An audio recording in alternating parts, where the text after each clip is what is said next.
Kumusta mga master? Turuan ko kayo kung paano mag-apply ng fishing license dito sa Dubai, UAE. Simulan natin mga master. Punta lang kayo sa Google Chrome or kaya sa Safari. And search nyo Dubai Municipality. Bali naka-search na pala siya. Dubai Municipality. Click nyo. Then login kayo.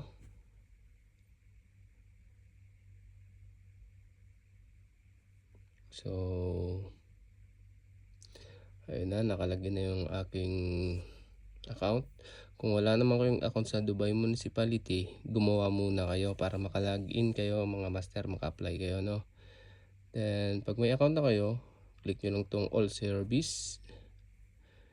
Yan, individual. Tapos hanapin nyo yung apply for fishing license. Ito, saan na yan? Apply recreational fishing license, line and hooks from the coastline. Yan mga master, click nyo to. Yan. Gawa ng meron na akong fishing license, pag kiniklik ko siya sa apply now, hindi na lumalabas yung mga details na lalagyan mong na mga details mo na sa-sign upan mo doon. Tapos ang kailangan nila, required documents,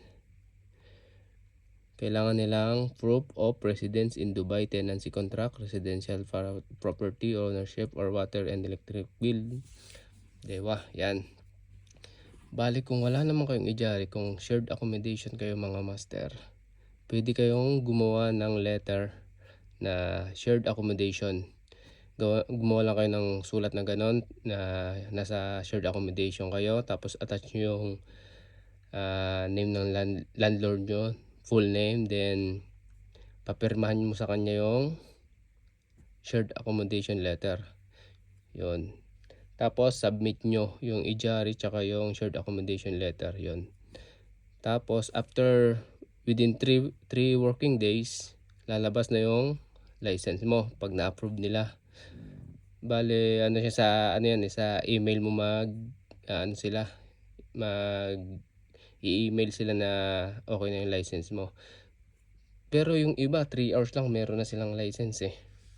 Hindi ko lang alam ngayon, gawa ng 1 year na ata, magwa 1 year na ata yung license ko. Kailangan ko naman mag-renew. Yung naman sa service free, wala siyang bayad mga master.